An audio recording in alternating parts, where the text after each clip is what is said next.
just also remember where we came from, what we came from, what we went through, what we suffered. And in 1995, the UN's slogan was, if you do the crime, you will do the... Remember that? If you do the crime, you will do the time. And that is when we won the 1995 elections. And there we were, the crime went down. Going down, going down. Then what happened? What happened? PNM again, yes Anil, PNM again. And the crime started to escalate. Fast forward to 2010, again, what was it? It was crime. We talked about the crime, and the PNM lost the election. So we had, this is stick break in your ears. How many times you will do the same thing? So after 2020, come to 2015, what has happened? Crime rises every day. Rudy told us, not one day without a murder. As I'm standing here, the last numbers I saw was 214 murders. We have not even had 214 days in the year. Days in the year. We had an anti-crime meeting last Monday in Morva Lavanting. We got about 200 persons turn up at that anti-crime talk. 200. I thank you, and I want to thank the residents who came out there braving whatever the situation was, because that very day, the night we were going in, there was a murder in the area, that very day. But they came out, about 200 persons, and they talked about the loss of dearly loved family members. In fact, our alderman, who hosted the meeting for us there, Kareem, his wife and his brother-in-law were murdered just a few months ago in that very district. Family members losing loved ones to the gang members, to the criminals, crimes, losing ongoing battles against government to simply get jobs, You know, I saw an article recently in the newspaper that out of Trinidad and Tobago, 5,000 persons applied to Disney cruise. Remember they were here? 5,000 persons. And you want to tell me people have jobs and don't talk about jobs? I saw Heinz put out some foolishness. Maybe he woke up from his sleep and decided to put out this post talking about, well, you don't have to go to crime if you don't have a job. And nobody's saying that the criminals doesn't have a job and that's why they go to crime. Where you get that from? But it's always to blame somebody else. That is their modus operandi. Anyway, 5,000 persons applied to Disney cruises. You remember when they had a police recruitment up the highway, there was blocked up with people applying for jobs. People want jobs. People want a decent living for themselves and their families. Yes. So of these 5,000 persons who applied, only about 80, less than 100 have been hired. Yes. Out of 5,000, only about 80. I saw the minister of whether it's tourism or wherever in the papers boasting that they'll get more for people to work with the cruise liners and so on. But jobs. When we were in office, we created over 51,000 jobs. We did so without a single tax, not one new tax. Please also remember where we came from, what we came from, what we went through, what we suffered. And in 1995, the UN's slogan was, if you do the crime, you will do the...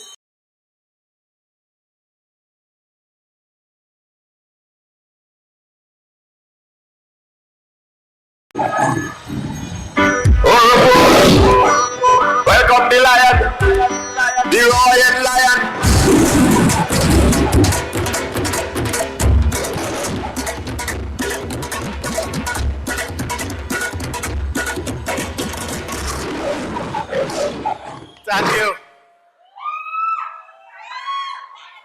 Thank you. Thank you very much. Thank you very much, ladies and gentlemen. Assembled at this mass meeting in Penal tonight. Give yourselves a round of applause. Before I give salutations, I want to say that at 10 to 7 tonight, we had not one empty seat in this hall. And And as I look at the mass of you here, I believe there are more people outside standing at this venue than inside sitting in this auditorium. Give yourselves a round of applause. The PNM must be trembling and others must be stifling. Brothers and sisters, tonight I acknowledge the Honorable Kamla Prasad Bisesa, Member of Parliament for the constituency of Siparia, former Prime Minister, Opposition Leader, and the next Prime Minister of the Republic of Trinidad and Tobago. Dr. Gregory Bisesa, parliamentary colleagues, members of the executive assembled here, former Member of Parliament, Dr. Tim Gopi Singh, former Member of Parliament, Ms. Neela Khan, former PNM Councillor in Faizabad, Mr. Maurice Alexander is here. Let's welcome. We welcome all. It is a united national Congress. We want to welcome Comrade Jackman and his team from the Oilfield Workers Trade Union. They join us. Our friends in the other trade unions are with us, supporting us. Our party today is stronger than ever, more united than ever, and more certain for victory than ever. Brothers and sisters, tonight I have very serious issues to raise with you. This is not a night for Mickey Mouse business. It's not a night for Goofy and Looney Tunes and so on. This is a night for very serious matters, as Comrade Tanku told us earlier. We face the most difficult times in our country's history. Tonight, brothers and sisters, reflect a minute where this country is today. How many people can honestly say that they are better off today than they were when Kamla Prasad Bisesa was Prime Minister? None. None. Today, we suffer. This government has been digging out the eyes of the poor man. They have been suffering people. They have trampled on your rights. They have collapsed the economy. We'll come to security in a minute. But basic amenities you don't have. Every single day is murder and murder. Do you know this country has not had a murderless day in years? A murderless day. When we were in government, we had 34 days without a murder in Trinidad and Tobago under the partnership. Brothers and sisters, the chairman told you, we built a fire station here. They put a fire tender, the bumper fall out. That is what they did. Look at this school when I was coming through in the daylight. Stuart Young came here and I think he tumbled down as well. Yes. And when I was coming here in daylight, I saw this site, this unbelievable site, what was supposed to be an educational center of the Caribbean. Schools like university campuses. Look at it. It is now covered by Karaili vine. It is now overrun with bush. The guard fell asleep when he looked up in the sky. He see the moon and the star. He said, but that is amazing. The thief they galvanized too. The thief they galvanized. It are none. That was supposed to be the centerpiece of an educational center, not only for Penal Debe, for the entire country. The entire country. They have vandalized it, and it's the PNM caused that. The Kuva Hospital, Dr. Lakram Bodo told us just a few minutes ago about that. The Children's Hospital, built for the children, designed for children. There's a difference between a design for an and for children. Did it. Mrs. Prasad Bisesa opened the Children's Hospital. When we left office, they went and they looted. They took away all the equipment. They took away everything. If I said the Alsing gone there, there was a state-of-the-art MRI scan machine, the latest technology. When he see that, he thought it was a washing machine and dryer. He carried home. They take that too, they thought it was a washing machine and dryer. Brothers and sisters, the PNM loot everything. They closed down everything. And today, the Minister of National Security was seen on a plane. I think he left this morning from Miami. Somebody else was on the plane. They say, no, before the plane take off, he sleep away. Normally is when the plane take off, you just take something to eat and thing and you sleep. That fella sleep away before they take off. He has gone. He has no responsibility for the crime. Did you know a day or two ago we had 5 murders in one day? 5 murders. And while that was happening, Rowley was gallivanting and loitering all over the world. I think he spent time on 2 continents. He was invited to nothing. Nothing. He went to Ghana, he went to India. We will not get a pong of yam and we will not get a bottle of ghee. I'm telling you. Not 1 pong of yam and not 1 bottle of ghee you will get from that trip. Nothing. While in India, not 1 representative of the Indian government met him. The fellow was loitering. He went and meet some regional head somewhere. Man, if he wanted to meet the head of a region, he could have come and meet the mayor from Siparia. He's the head of a region too. Huh? You didn't have to go there? He spent $400,000, and we'll get the details. He spent $400,000 to watch a cricket match and go to a temple. In this country, we have temple and we have cricket. He spent $400,000, wasting time. I think he met a businessman's son or something. But what is important with that is that he is asking a family in India to build a cricket academy in Trinidad and want to give 30 acres of land in Trin-City, land that was already earmarked for a solar farm. They took it away from a solar farm and want to give it Pantrinbago lands and surrounding areas, because I think it's 30 acres of land. 30 acres. But there's a Brian Lara Cricket Academy right in Taruba. They have not had 1 course in cricket yet. Not 1. Spent $1.2 billion.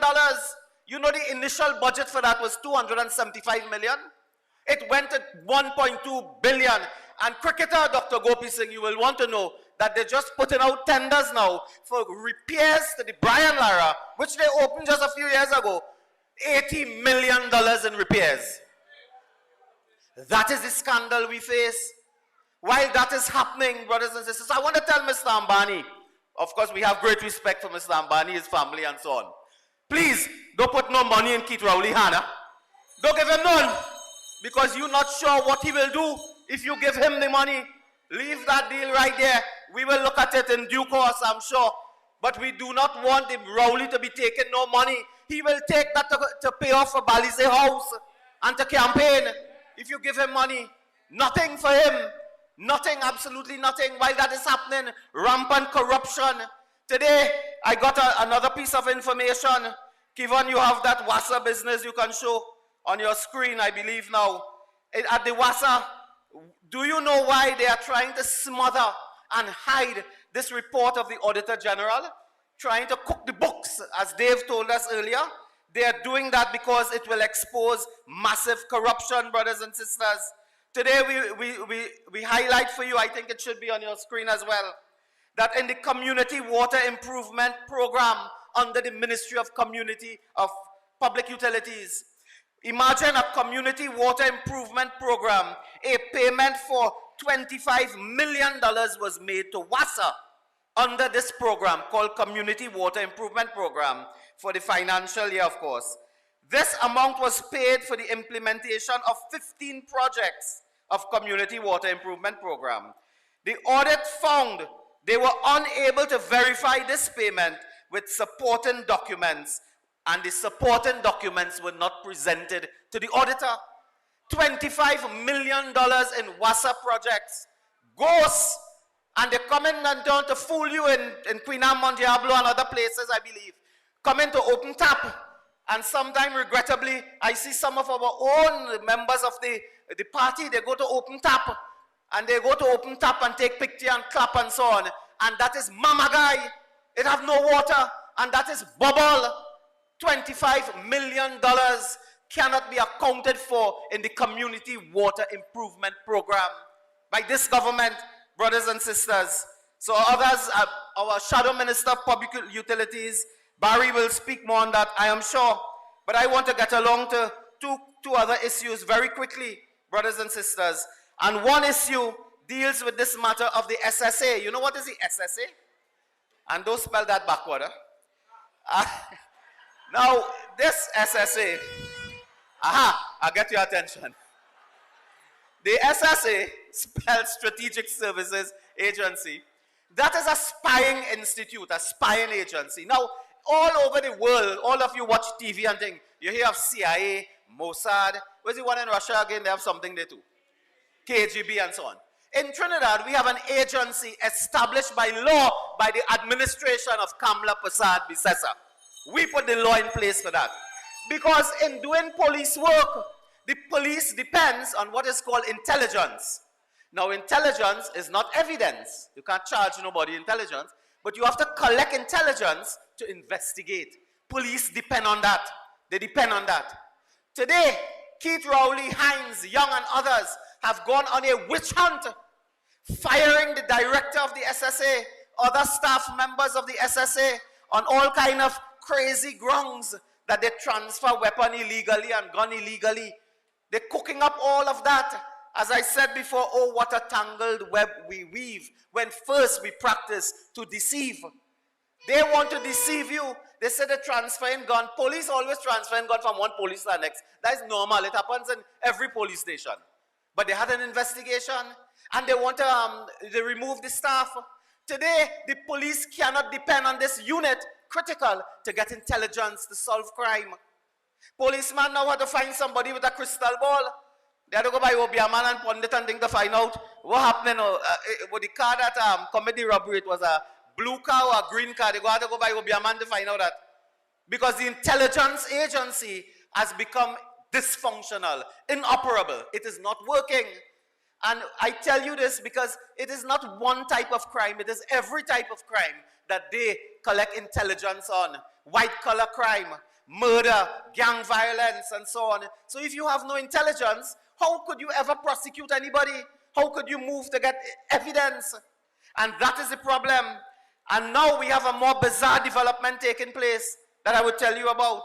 You see, during the week, during the last 2-3 days, they interviewed two key persons of the SSA, the former director, Major Roger Best, and a former operative, one Ian Brown,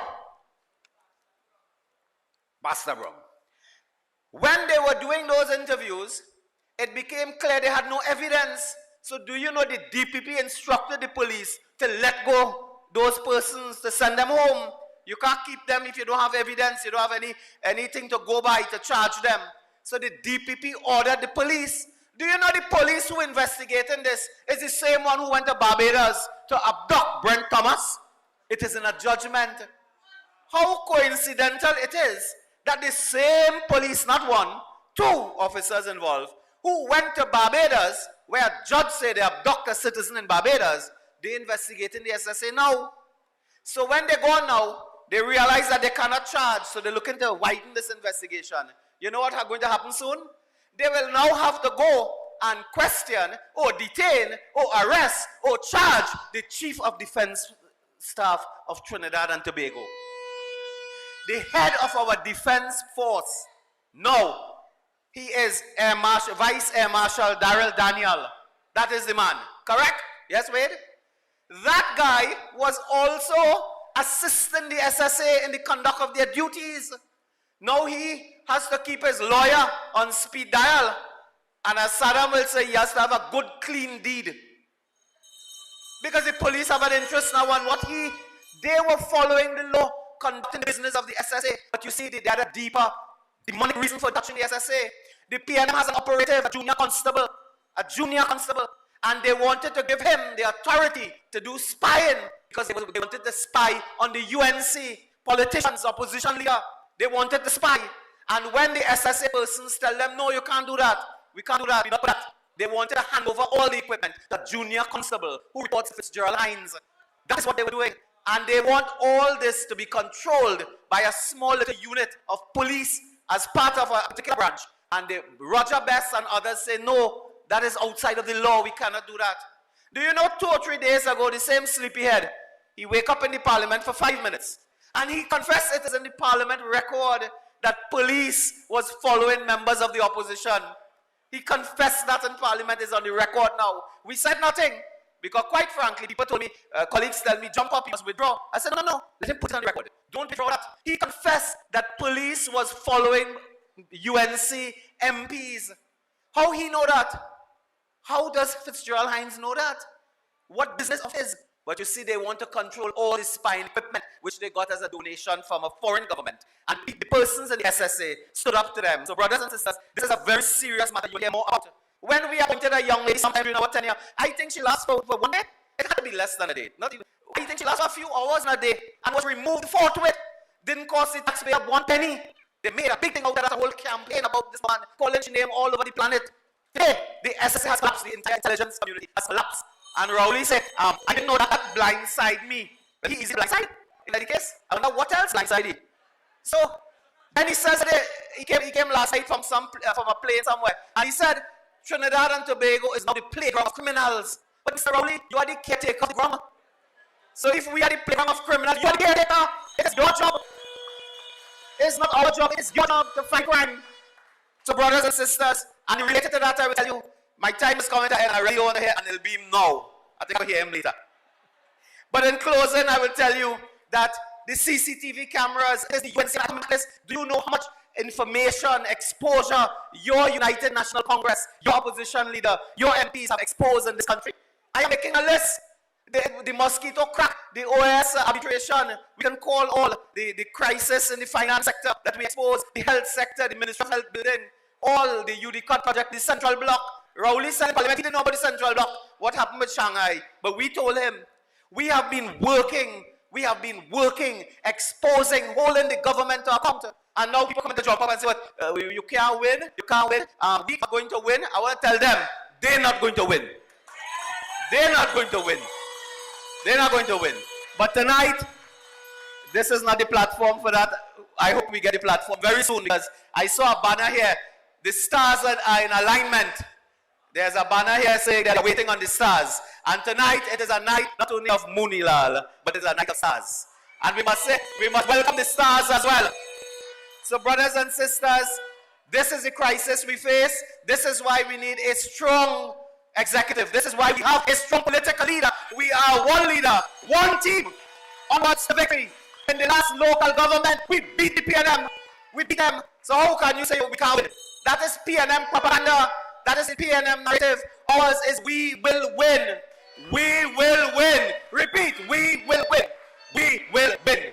We will win. And brothers and sisters, as sure as the sun will rise in the morning, victory will come to the great United National Congress. Long live our political leader, the Honorable Kamala Sadisesa. Long live the people of Oropuchis, Pinalebe. God bless you. Love you. Welcome the lion, the roaring lion.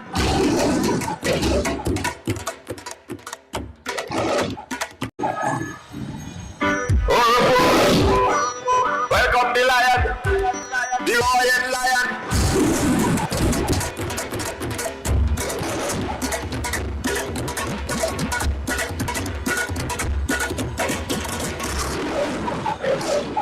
Thank you. Thank you. Thank you very much. Thank you. Thank you. Thank you very much, ladies and gentlemen. Assembled at this mass meeting in Pina tonight. Give yourselves a round of applause. Before I give salutations, I want to say that at 10 to 7 tonight, we had not... Ladies and gentlemen, it might very well be that someone of us in this crowd tonight would be the next person to be murdered in Trinidad and Tobago.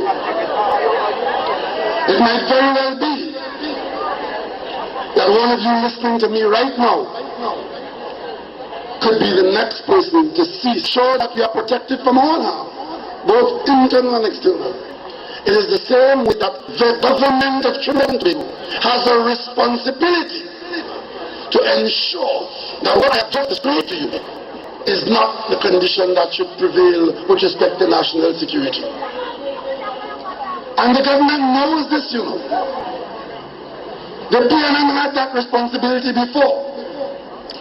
And the population was not happy with the level of security. And it became a major electoral issue in 2010. So you know what the government did?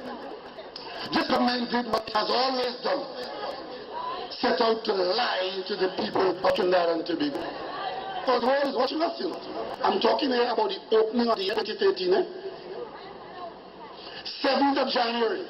Our most serious problem where our very lives are at stake. Let me tell you what the actual situation is as against what Jack Warner told us on the 7th of January. 7th of January 2013, you want to know what happened 2012 and 2011. Let me take a few minutes and tell you. Muderous, 2011, 343. 2011, 343. 2012, 378 as a police figure. 33 different areas in this country have experienced murders. Let me tell you where people have been murdered in this country. Barataria, Laventil, Mount Hope, Malabar, Beetham, Caranach, Tobago, Aranguez, Couva, Caparo, Freeport, Belmont, Morvan, Santa Cruz, Woodbrook, Aruca, Londonville, St. Magdalene, Diego Martin, Pinal, Monroe Road, Columbia, Arima, Chaguanas and Cocorite. So the murdering is not a Laventil problem. It's a nationwide catastrophe.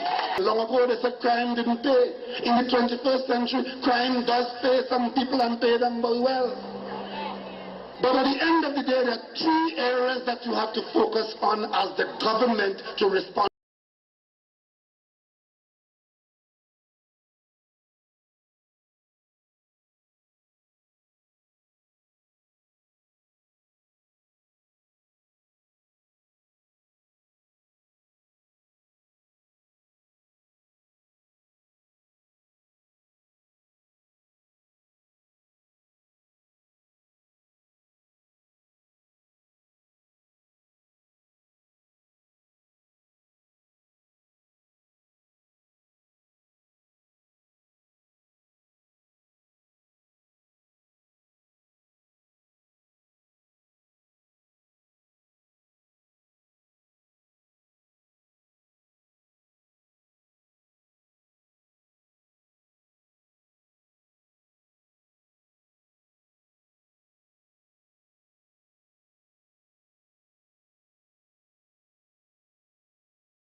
To this criminal conduct. One is the social conditions that generate criminal activity and conditions for criminal conduct. And that starts in the home, on the streets, in the communities.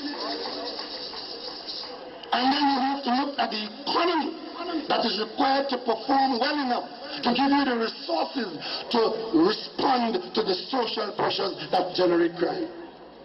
And when you have those two understood and working together, you then have proper effective law enforcement based on crime prevention and effective crime detection. But I tell you, 2010 brought about a change. You got a new prime minister, you got a new leader of the opposition. The opposition is now the PNM, and a new government is in office. I said to the Prime Minister then, we have the opportunity, you and me, the 2 offices we hold, you have the opportunity for us to do things differently. Let us set about to do things differently. Because the country has some problems, where if we do things differently, we in this term at least and going forward should be able to bring some improvement to our circumstances of the country. Opposition leader Dr. Keith Rowley called the crime summit hosted at the Prime Minister's office this evening fruitful. Dr. Rowley stressed that the solutions coming out of the talks require collaboration between the opposition and the government if long-term solutions to the crime problem are to be found. Collaboration and cooperation, not words you usually hear from the opposition regarding the government. But Dr. Rowley says the issue of crime is too important to play politics with. We don't want to be the problem. We are speaking for ourselves. We work with the government. We commit ourselves to working with the government on this matter. And you know what our proposals are. Let us see if they make sense, if they find favor, if they are implemented. We are saying that this matter requires urgent action, and we will not put any political impediment in the government's way in treating with the loss of security and loss of opportunities for people in East Port of Spain or anywhere else in this country. We want from the government a commitment to urban renewal, because East Port of Spain is an inner city problem, not peculiar to us here in Trinidad and Tobago, and therefore the solutions shouldn't require us to invent any wheels. There are social problems, there are economic problems, there are family problems, and all these problems require particular responses. There's no silver bullet, there's no one answer. The opposition leader made it clear that the solution to fighting crime is not just solving problems in the East Port of Spain. We are looking at dealing with the causative factors and the sustainable responses that could prevent the sporadic arrangements in Port of Spain. I'm not trying to solve the crime problem in the country by trying to solve the East Port problem. That the executive has in its hands now a requirement to treat with the East Port local problem. It also has a responsibility, a large responsibility, to treat with crime and criminality in Trinidad. The teams from the opposition and the government will meet. In the letter of invitation posted on Sunday, Prime Minister Dr. Keith Rowley said the invitation for written proposals to treat with crime from opposition leader Kamala Bissassa is in keeping with their mutual desire to put the country's national interest first. The Prime Minister indicated that the government is prepared to share with the opposition its own ideas, programs and policies for inclusion in these discussions. Dr. Rowley said it is envisaged that Mrs. Bissassa's proposal, like the government's, would include tools designed to lawfully confront the criminal elements that are increasingly emboldened as they operate in this country. He has proposed that after receiving her proposal, they establish teams comprising 4 members each from both the government and the opposition to discuss the initiatives proposed. These teams, he said, will be guided by a crafted agenda formed from joint submissions which Dr. Rowley anticipates they could have in hand within the coming fortnight. The opposition leader has publicly stated that she is willing to consult with the government in the interest of the population and that they made a call to discuss the issue earlier this year. The invitation from the opposition's proposal comes 1 week after President Christine Kangaloo called on both sides to collaborate across the aisle to deal with issues like crime during her address at the ceremonial opening of the 4th session of the 12th Parliament of the Republic of Trinidad and Tobago. I'm going to write to her and to ask her to supply or to receive personnel from the government on the issue of crime, and government to receive from her side on the issue of crime, and let us see what common ground exists. Dr. Rowley said trying to unite with the opposition is not something new, as he has been trying to do so even before he became Prime Minister. I intend to write to her. Having received a long, I think 6 pages from the opposition leader that vented all the politics and all the self-congratulations and all that. I didn't deal with that. Yes, we're going to meet. You wrote 6 pages.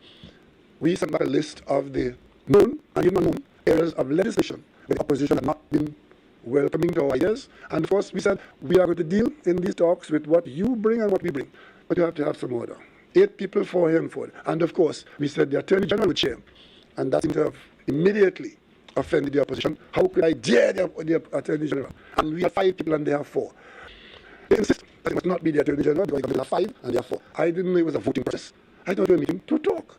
And 4 members of the government and 4 members of the opposition, a huge part of the parliament meeting there on a particular issue. And of course, I see it being said that the Prime Minister must lead it. Now, that tells me that I don't want to say that they're not serious. Because I say that I'll be guessing they refuse to participate. It's your side holding up the discussion, because last time the opposition leader placed what's going on, she said she's still waiting on you to reply to that 6-page, as you mentioned in the letter, on October 14 that she sent. One of the chief questions was, will you be a part of it? This is not about me. This is not about me. It's about the government meeting the opposition.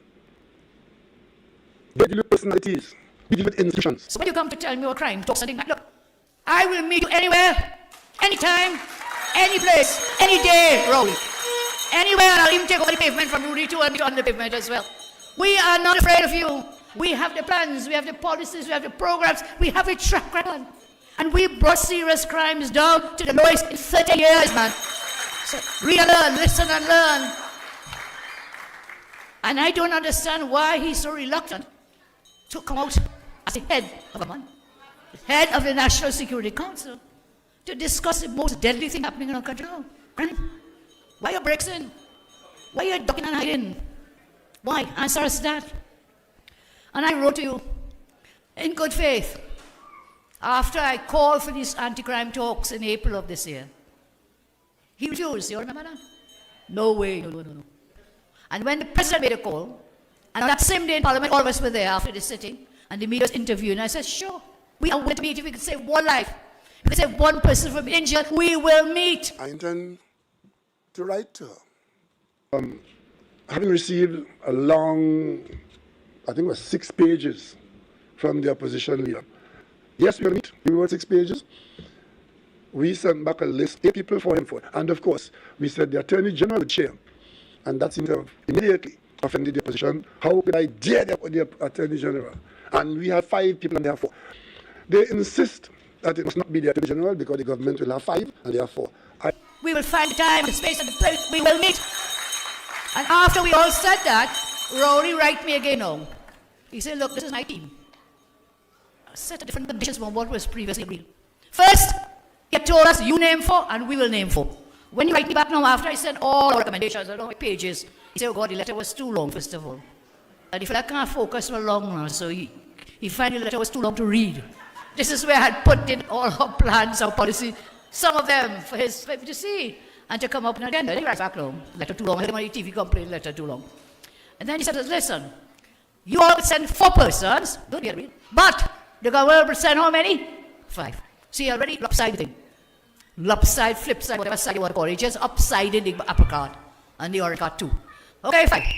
Then he said, listen, we'll have other stakeholders, but this committee, your 4 people and my 5 people, will take a decision whom should be invited as a stakeholder. How is that now? So what you want to create another joint select committee of Parliament? And then he says, only legislation. Well, fella, if you want that, let's go to Parliament. We battle you in the Parliament, we battle you outside Parliament. But don't fool the country. Do not fool the country into thinking that the opposition is blocking this. We are willing and able. I say it again. We will meet with you. Why you send Limo to meet me? I don't want to meet him. This man lied in a court of law in Miami. This man has so many failures. He disqualified himself. I don't wish to speak to him. What you want me to put my members through that as well?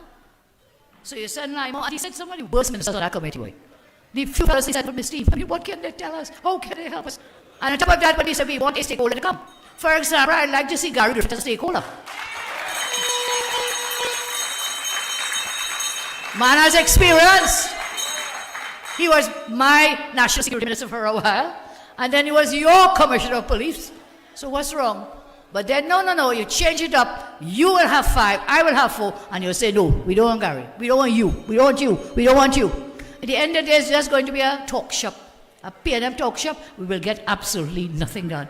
The government of Trinidad and Tobago has a responsibility. The government of Trinidad and Tobago has a responsibility. You're losing the war against the criminal element. You're losing the war against the criminal element. But you hold the government accountable, and the government must be held accountable. The country is awash in blood. There isn't a news item in this country where there isn't a good chance that a major part of the news is who killed who. The people of this country are quite correctly holding this government accountable to secure the country and to make you feel safe. The government of Trinidad and Tobago has a responsibility. We're taking the advice from you, the people. And when you have had enough of what we have done, you know exactly what to do.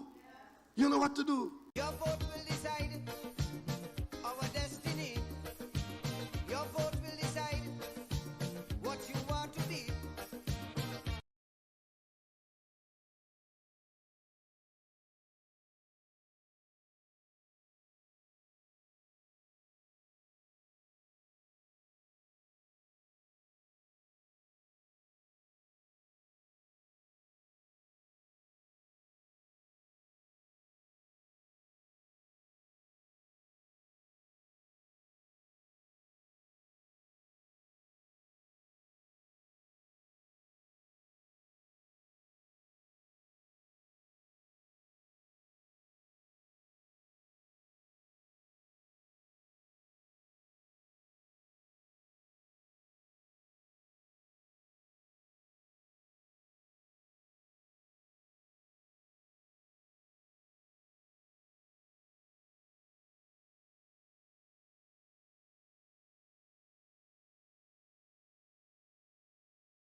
ladies and gentlemen, it might very well be that some one of us in this crowd tonight would be the next person to be murdered in Trinidad. The government is today standing by its selection for the sale of the Petrotrin refinery. Finance Minister Colm Imbert announced in Parliament that Patriotic Energies and Technologies Company Limited, which is wholly owned by the Oilfields Workers Trade Union, was chosen as the preferred bidder. Finance Minister assured the decision was made in the best interest of the country. The refinery GDP. Therefore, our primary focus is to get it up and running as quickly as possible. Finance Minister Colm Imbert justifies the selection of Patriotic Energies and Technologies Company Limited, wholly owned by the OWTU, as the preferred bidder for the sale of the Petrotrin refinery. Minister Imbert said the capability to restart the refinery was one of the main considerations in choosing a buyer. Of the initial 77 bids made to government, the list later narrowed down to 8, then 5, and lastly 3 companies: Patriotic Energies, Beowulf Energy, and Clash. The Finance Minister said the bid put forward by Patriotic Energies was most appealing, with a proposal made to restart operations within 12 months. And of the 3, the entity that offered the most significant sum, as you've already heard, was Patriotic, who offered $700 million. Clash offered nothing, and Beowulf only offered $42,000 per month, which works out at $7.5 million. Responding to those wary that the new arrangement, once completed, would face the same challenges as the previous incarnation, Minister Imbert said that's a misconception. A lot of people have asked the question as to if the refinery was so unprofitable over the years, why should anybody believe that a new entity can make it profitable? And there's a simple answer to that. The refinery is saddled with huge debt, billions of dollars of debt. Any person taking it over now will not have to carry that debt. When the sale of Petrotrin's refinery is finalized, the selected bidder, Patriotic Technologies Company Limited, will be subjected to the standard taxation for the energy sector in accordance with the law. As Finance Minister Colm Imbert explained during a press conference on Wednesday, government expects to earn the majority of its revenue from the company through other media.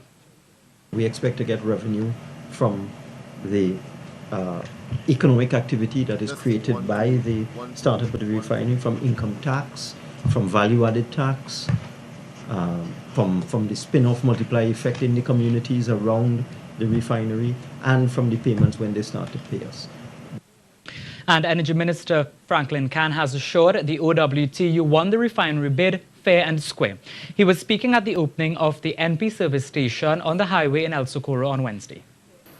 It was an international call for request for proposal. It was evaluated by a multidisciplinary high-level team. It boiled down to 3 people, 3 companies with binding bids, and Patriotic, through a transparent process, has been determined to be the preferred bidder. He called on the public to stop making issues with the deal, as the refinery will be beneficial to the country. Prime Minister Dr. Keith Rowley maintains the restructuring of Petrotrin was the only move to save this country from having to face the dire consequences of poor decision-making. In restructuring it, we saved ourselves a downgrade and possibly a huge devaluation of our currency. Because August 2018, the Minister of Finance had to find a check for $850 million US. Dr. Rowley notes this was repayment for a number of loans which had been taken by the energy company. Service that $850 million US debt. We would have ended up in an IMF program.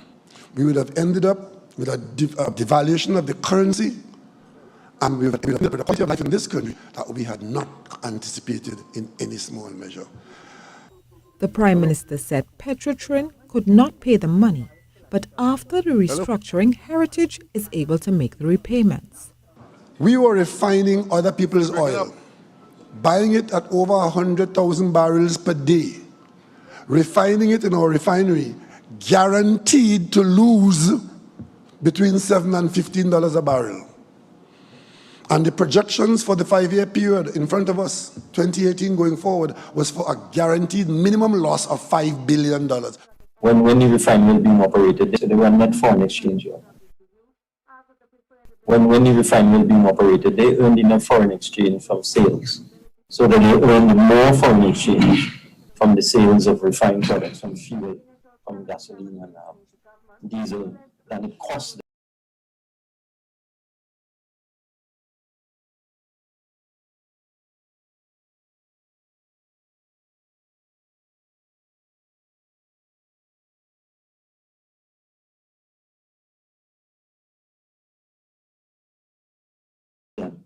to purchase the crude to put through the refinery. So they were net foreign exchange.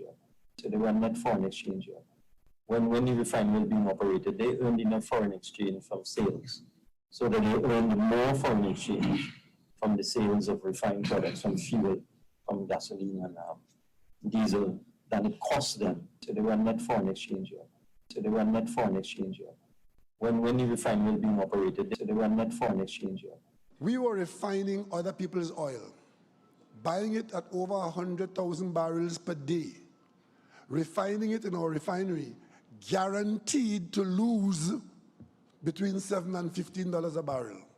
When the refinery was being operated, they were net foreign exchange. So when people talk about Petrotrin bringing in US dollars, that is a completely false narrative. It was not a net earner of foreign exchange. It was draining the country's reserve. When the refinery was being operated, they were net foreign exchange.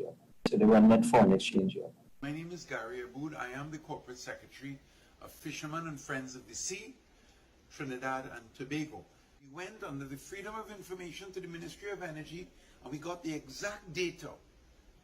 For 4 years, Petrotrin did not rely on government subventions.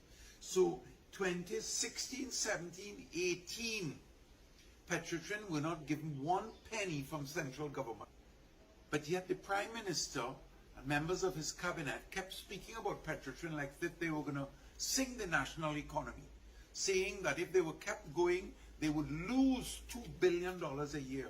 So when people talk about Petrotrin bringing in US dollars, that is a completely false narrative. It was not a net earner of foreign exchange. It was draining the country's reserve. When the refinery was being operated, they were net foreign exchange. When you are lied to and told that Petrotrin is sinking the economy, when for 3 consecutive years, not a penny was paid in subventions,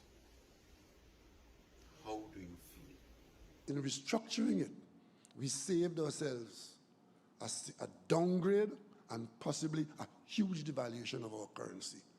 Because August 2018, the Minister of Finance had to find a check for $850 million US. But then, if that were true and Dr. Rowley's statements were genuine, then why is there no evidence of any subvention to keep the company afloat in 2016, 17, and 18? And when they were paid in 2019, $1.2 billion from the Ministry of Finance, that was specifically to pay severance. So, are we being run by a government with integrity? Is the public interest being served by officers duly elected who are concerned about the welfare of the least privileged, or are they ambitiously seeking to become the most privileged? These are serious questions. When you are lied to and have to pay triple for the price of oil and gas, when we had a company that could have produced and exported and kept our economy on a robust and vibrant status, how do you feel? When you see a private company... Testing, 1, 2, 3, 4, 5. 5, 4, 3, 2, 1. People, we are in the background. We're still working on whatever glitches that we have. So we are working in the background. Don't feel that we are off, that I'm behind the scenes and just observing. No, we are working in the background here. I want to thank Kof, of course, for assisting me. Of the planned closure of Petrotrin. beg you to answer in your heart and in your conscience. When you go to the hospital and see sick people waiting 10 hours, how do you feel? When you go to take a bus and the bus doesn't come, how do you feel? When you drive on the road and you break your axle because the road isn't repaired. When you see WASA from over the yeah, no, I ain't hear that yet. $1 million a day for salt water, desalinated water, and you see so much leaks, how do you feel?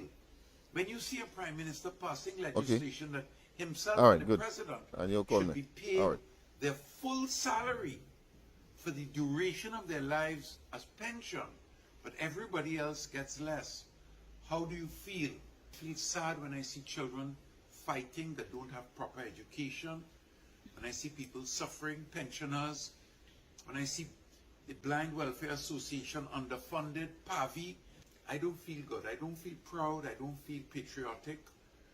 And I call on you to say something. When the refinery is being operated, they earned enough foreign exchange from sales, so that they earned more foreign exchange from the sales of refined products, from fuel, from gasoline and diesel, than it cost them to purchase the crude to put through the refinery. So they were net foreign exchange here. So when people talk about Petrotrin bringing in US dollars, that is a completely false narrative. It was not a net earner of foreign exchange. It was draining the country's reserve. We were refining other people's oil, buying it at over 100,000 barrels per day, refining it in our refinery, guaranteed to lose between $7 and $15 a barrel. When the refinery was being operated, they were net foreign exchange here. Dr. Rowley's statements were genuine, then why is there no evidence of any subvention to keep the company afloat in 2016, 17, and 18?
The government is today standing by its selection for the sale of the Petrotrin refinery. Finance Minister Colm Imbert announced in Parliament that Patriotic Energies and Technologies Company Limited, which is wholly owned by the Oilfields Workers Trade Union, was chosen as the preferred bidder. Finance Minister assured the decision was made in the best interest of the country. The refinery has a profound effect on the GDP of Trinidad and Tobago. The refinery production has a profound effect on our national GDP. And therefore, our primary focus is to get it up and running as quickly as possible. Finance Minister Colm Imbert justifies the selection of Patriotic Energies and Technologies Company Limited, wholly owned by the OWTU, as the preferred bidder for the sale of the Petrotrin refinery. Minister Imbert said the capability to restart the refinery was one of the main considerations in choosing a buyer. Of the initial 77 bids made to government, the list later narrowed down to 8, then 5, and lastly 3 companies: Patriotic Energies, Beowulf Energy, and Clash. The Finance Minister said the bid put forward by Patriotic Energies was most appealing, with a proposal made to restart operations within 12 months. And of the 3, the entity that offered the most significant sum, as you've already heard, was Patriotic, who offered $700 million. Clash offered nothing, and Beowulf only offered $42,000, which was up at $75 million.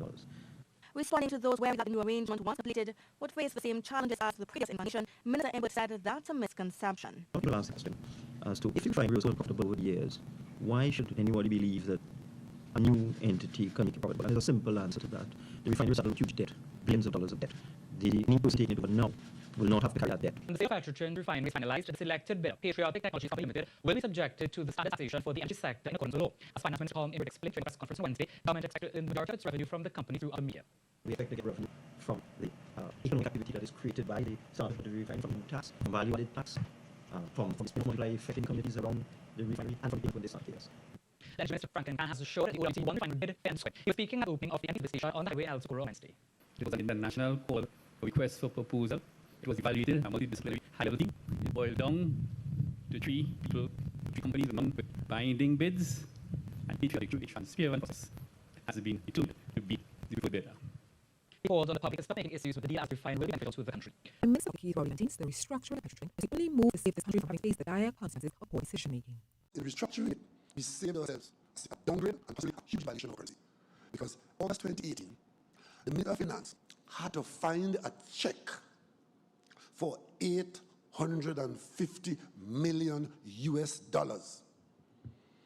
Dr. Rowley notes, this was repayment for a number of loans which had been taken by the energy company. Service that $850 million US debt. We would have ended up in an IMF program. We would have ended up with a devaluation of the currency.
And we would have ended up with a quality of life in this country that we had not anticipated in any small measure.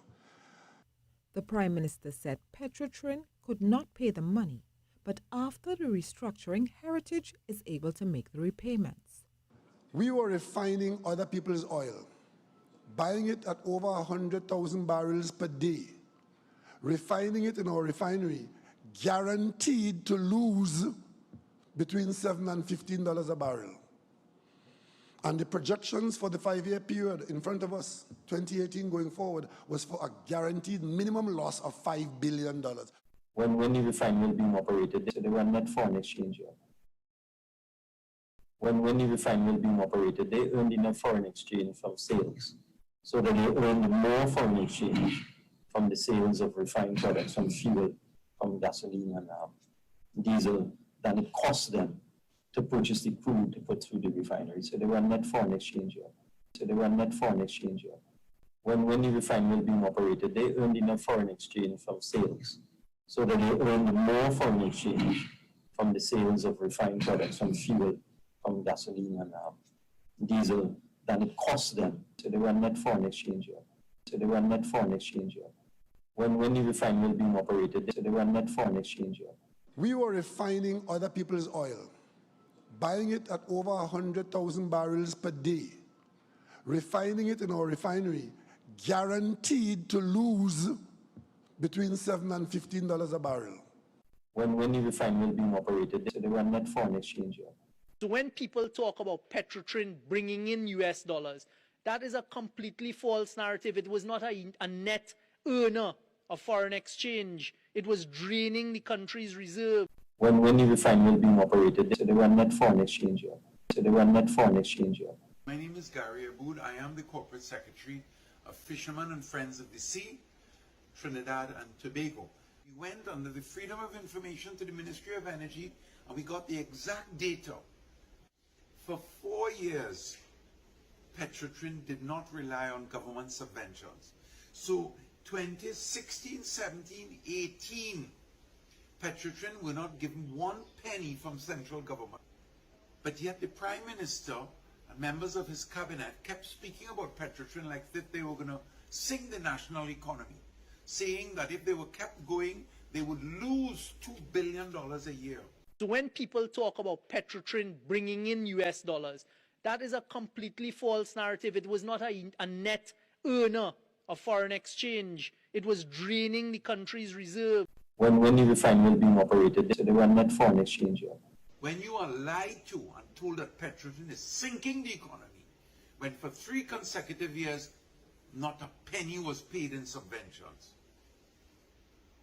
how do you feel? In restructuring it, we saved ourselves a downgrade and possibly a huge devaluation of our currency. Because August 2018, the Minister of Finance had to find a check for $850 million US. But then if that were true and Dr. Rowley's statements were genuine, then why is there no evidence of any subvention to keep the company afloat in 2016, 17 and 18? And when they were paid in 2019, $1.2 billion from the Ministry of Finance, that was specifically to pay severance. So are we being run by a government with integrity? Is the public interest being served by officers duly elected who are concerned about the welfare of the least privileged, or are they ambitiously seeking to become the most privileged? These are serious questions.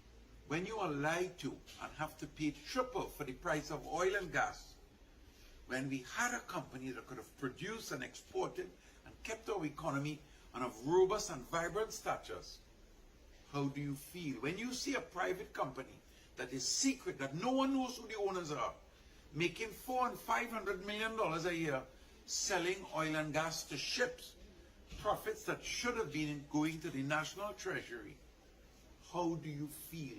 When the application for that company was made 6 months before Petrotrin closed, when the applicants, Dr. Rowley's close friend, would not have known or should not have known of the planned closure of Petrotrin. Beg you to answer in your heart and in your conscience. When you go to the hospital and see sick people waiting 10 hours, how do you feel? When you go to take a bus and the bus doesn't come, how do you feel? When you drive on the road and you break your axle because the road isn't repaired, when you see WASA paying $1.5 million a day for salt water, desalinated water, and you see so much leaks, how do you feel? When you see a Prime Minister passing legislation that himself and the President should be paid their full salary for the duration of their lives as pension, but everybody else gets less, how do you feel? I feel sad when I see children fighting that don't have proper education, when I see people suffering, pensioners, when I see the Blind Welfare Association underfunded, PAVI, I don't feel good. I don't feel proud. I don't feel patriotic. And I call on you to say something. When the refinery was being operated, they earned enough foreign exchange from sales, so that they earned more foreign exchange from the sales of refined products, from fuel, from gasoline and diesel, than it cost them to purchase the crude to put through the refinery. So they were net foreign exchange here. So when people talk about Petrotrin bringing in US dollars, that is a completely false narrative. It was not a net earner of foreign exchange. It was draining the country's reserve. We were refining other people's oil, buying it at over 100,000 barrels per day, refining it in our refinery, guaranteed to lose between $7 and $15 a barrel. When the refinery was being operated, they were net foreign exchange here. Dr. Rowley's statements were genuine, then why is there no evidence of any subvention to keep the company afloat in 2016, 17 and 18? The government is today standing by its selection for the sale of the Petrotrin refinery. Finance Minister Colm Imbert announced in Parliament that Patriotic Energies and Technologies Company Limited, which is wholly owned by the Oilfields Workers Trade Union, was chosen as the preferred bidder. Finance Minister assured the decision was made in the best interest of the country. The refinery has a profound effect on the GDP of Trinidad and Tobago. The refinery production has a profound effect on our national GDP. And therefore, our primary focus is to get it up and running as quickly as possible. Finance Minister Colm Imbert justifies the selection of Patriotic Energies and Technologies Company Limited, wholly owned by the OWTU, as the preferred bidder for the sale of the Petrotrin refinery. Minister Imbert said the capability to restart the refinery was one of the main considerations in choosing a buyer. Of the initial 77 bids made to government, the list later narrowed down to 8, then 5, and lastly 3 companies: Patriotic Energies, Beowulf Energy, and Clash. The Finance Minister said the bid put by Patriotic Energies was most appealing, with a proposal made to restart operation in 12 months. And of the 3, the entity that offered the most significant sum, as you've already heard, was Patriotic, offered $700 million. Clash offered nothing, and Beowulf only offered $40,000 per month, which was out at $7.5 million. Responding to those wary that the new arrangement, once completed, will face the same challenges as the previous incarnation, Minister Imbert said that's a misconception. A lot of people have asked the question as to if the refinery was so unprofitable over the years, why should anybody believe that a new entity can make it profitable? And there's a simple answer to that. The refinery started with huge debt, billions of dollars of debt. Any person taking it now will not have to carry that debt. When the sale of Petrotrin refinery is finalized, the selected bidder, Patriotic Technologies Company Limited, will be subjected to the standard taxation for the energy sector in accordance with the law. As Finance Minister Colm Imbert explained during a press conference on Wednesday, government expects to earn the majority of its revenue from the company through other media. We expect to get revenue from the economic activity that is created by the sale of the refinery, from income tax, from value-added tax, from the spin-off multiplier effect in the communities around the refinery, and from the payments when they start to pay us. And Energy Minister Franklin Khan has assured the OWT won the refinery fair and square. He was speaking at the opening of the energy service station on the highway in Asokoro on Wednesday. It was an international call for request for proposal. It was evaluated by a multidisciplinary high-level team. It boiled down to 3 people, 3 companies with binding bids, and Patriotic, through a transparent process, has been determined to be the preferred bidder. He called on the public to stop taking issues with the deal, as the refinery will be beneficial to the country. Prime Minister Dr. Keith Rowley maintains the restructuring of Petrotrin is the only move to save this country from having to face the dire consequences of poor decision-making. In restructuring it, we save ourselves a downgrade and possibly a huge valuation of our currency. Because August 2018, the Minister of Finance had to find a check for $850 million. Dr. Rowley notes this was repayment for a number of loans which had been taken by the energy company. Service that $850 million, we would have ended up in an IMF program. We would have ended up with a devaluation of the currency, and we would have ended up with a quality of life in this country that we had not anticipated in any small measure. The Prime Minister said Petrotrin did not pay the money, but after the restructuring,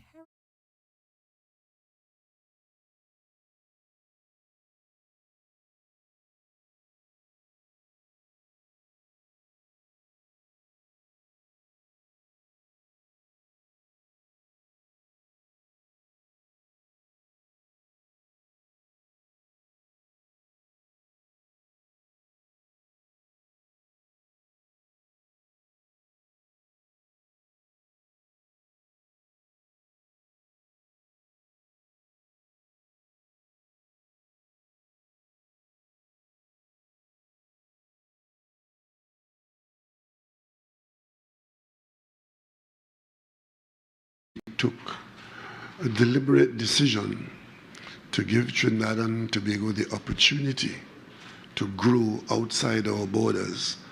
And one of the places that we looked for this opportunity to grow is in Ghana. We are in a crisis. We are... Public, the rate of inflation is hovering around 28%. That is unprecedented. And that should tell you about the persistent and astronomical hikes in the prices of food, especially, and other basic commodities. So today, the ordinary Kenyan is struggling to afford 3 square meals a day, not 2 square meals a day, because we are suffering. These workers say they haven't been paid in 2 years. They supply food to public schools in Ghana. Now desperate, suppliers are demanding what's owed to them with interest because of inflation. We just are asking that the due process be followed and our money should be given to us. Are we asking for too much? Ghana has signed a new 3-year bailout program with the International Monetary Fund to bring down inflation and fix its economic problems. Loads of new taxes have been introduced. So the taxes are going to start biting. And altogether, as this colleague, I think we should start preparing for some unrest on the labor front. It's very possible as they start to realize that their earnings have a hard and purchasing power. Ghana has reached agreement with the International Monetary Fund on terms for a second payment of $600 million out of its $3 billion credit deal. Ghana signed a deal with the IMF in December as the country sought to show off its public finances and better manage debt. The country's economic situation will be a major election campaign theme as it heads to the ballot box next year, with President Nana Akufo-Addo stepping down for 2 terms. I traveled with a delegation, which is 2 delegations. One first delegation I traveled to Ghana, as you would have been told before. We took a deliberate decision to give Trinidad and Tobago the opportunity to grow outside our borders. And one of the places that we looked for this opportunity to grow is in Ghana. We took a deliberate decision to give Trinidad and Tobago the opportunity to grow outside our borders. And one of the places that we looked for this opportunity to grow is in Ghana. We are in a crisis. We are in a crisis. The International Monetary Fund approved on Wednesday a $3 billion loan program to Ghana. The 3-year program, which includes an immediate disbursement of about $600 million, provides a lifeline to the country facing its worst economic crisis in a generation. This is not a Ghana final. This is not the democracy we know. Our courts have been part of those who are trying to suppress this country, and someday they will bow their heads down in shame. A sign of larger discontent. Ghana's currency has plummeted against the dollar this past year. That's pushed up the price of imports at a time when inflation is already high. Food and fuel prices have more than doubled. We can do anything. If you go to the market, whatever you have, whatever amount you have, you can't buy anything in the market. For the first time in the history of the public, the rate of inflation is moving around 28%. That is unprecedented. And that should tell you about the persistent and astronomical hikes in the prices of food, especially, and other basic commodities. So today, the ordinary Kenyan is struggling to afford 3 square meals a day, not even 2 square meals a day, because we are suffering. These workers say they haven't been paid in 2 years. They supply food to public schools in Ghana. Now desperate, suppliers are demanding what's owed to them with interest because of inflation. We just are asking that the due process should be followed and our money should be given to us. Are we asking for too much? Ghana has signed a new 3-year bailout program with the International Monetary Fund to bring down inflation and fix its economic problems. Loads of new taxes have been introduced. So the taxes are going to start biting. And altogether, as this coalition, I think we should start preparing for some unrest on the labor front. It's very possible as they start to realize that their earnings have halved in purchasing power. Ghana has reached agreement with the International Monetary Fund on terms for a second payment of $600 million out of its $3 billion credit deal. Ghana signed a deal with the IMF in December as the country sought to shore off its public finances and better manage debt. The country's economic situation will be a major election campaign theme as it heads to the ballot box next year, with President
LA's fine sunshine most of the time, and the feeling is laid back. Palm tree grow, rent so low, don't you know? But I keep working my way back. But I'm a Jamaican boy who's born and raised. Nowadays I'm lost between two shores. LA's fine, but it ain't home. New York is home, but it ain't mine no more. I am myself to no one there, and no one heard at all, not even the chair. I am my pride, I am said and I am lost, and I can't even say why. Leaving me lonely still. Did you read about a father who dreamed of being a king?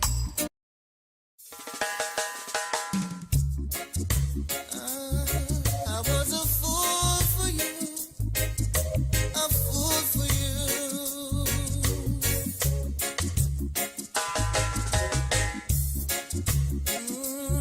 I was a fool for you, I was a fool for you.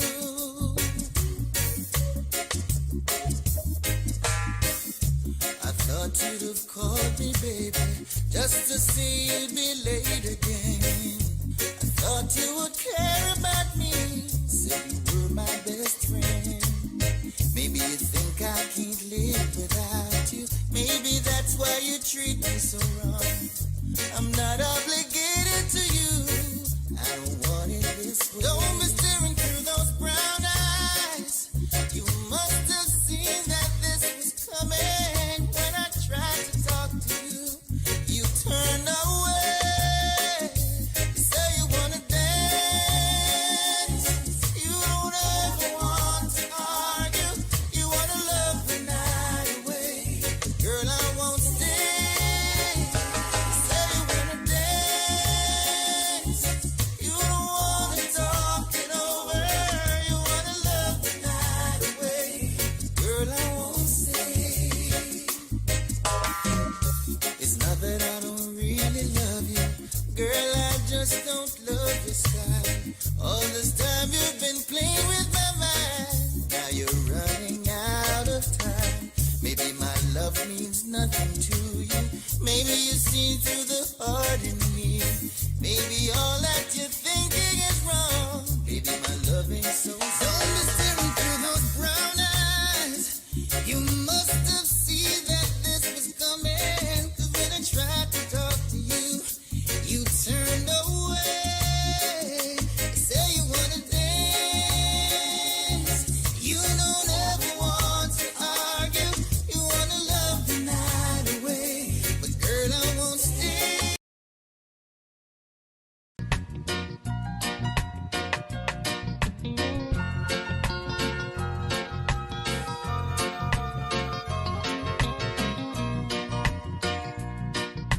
Ooh, yeah, yeah. I don't believe in superstars, organic foods and foreign cars.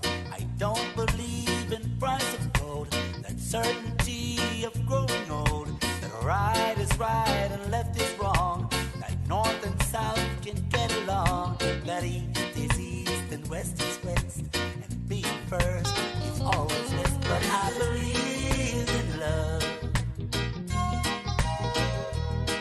I believe in babies. I believe in mommy and dad.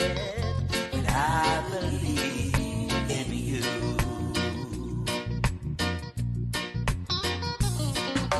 But I don't believe that heaven waits for only those who congregate. I know for sure that God is love. He's down below, he's up above. He's watching people everywhere. He knows who does and doesn't care. I'm an ordinary man. Sometimes I wonder who I am, but I believe in love. I believe in old folks. I believe in miracles. And I believe in you.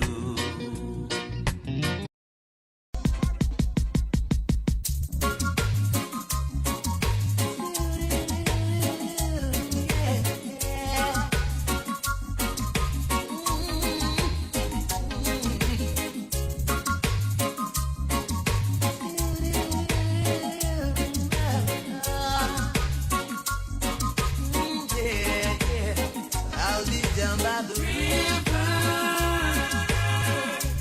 waiting for the good Lord to pass my way. Oh yeah, I'll be down by the river, singing songs of joy on this lovely day. Oh yeah, three singing birds told me by sunrise he's always there in the morning, praying and blessing the day. I've heard about this little tale long time ago, but never had the faith to believe in my soul. Yeah. Now Mother Nature sent to me three little birds, singing a song, convincing me it was so.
forever. Look at yourself, mankind. Bible are fulfilled. What does it say? Wonders. Smash DJ Dalvin. Do it, you know. It's a little story about life. Everybody that live will surely die. A lot of people ask the questions why? They really have me ask. Some people wanna go for so much more before they really learn about life's score. The subject is not to be ignored. Could I never pass? Yes, I don't wanna be the one to tell you how it's gotta be. All the fans of soca, I want. Let me see you put your hands in the air right now and push them up and up and up, up and up, up and up. When you see we hands gone up and up, up and up, up and up. Everybody hands gone up and up, up and up, up and up. When you see we hands gone up and up, up and up, up and up. Can I ask a question? Tell me if your man are wrong. Well, I want to do the wine. The wine so bad, ooh. The wine so bad, ooh. The wine so bad, ooh. The wine so bad. I want to do the wine. The wine so bad, ooh. The wine so bad, ooh. The wine so bad, ooh. Pay for that. Oh, you are go sit down there. Oh, you thicker than the mud down there. Oh, just stay beneath down there. Stay right there, stay right there, stay right there, stay right there. Get up the center and just walk in. Cause I know how she like it. Y'all bounce on it, stick on it, roll on it, catch on it, tip, tip, tip, tip, tip, tip, tip, tip, tip, tip on your toe and drop right down on it. Y'all bounce on it, stick on it, roll on it, catch on it, tip, tip, tip, tip, tip, tip, tip, tip, tip, tip on your toe and drop right down on it. Since you put it on me and got me feeling like this.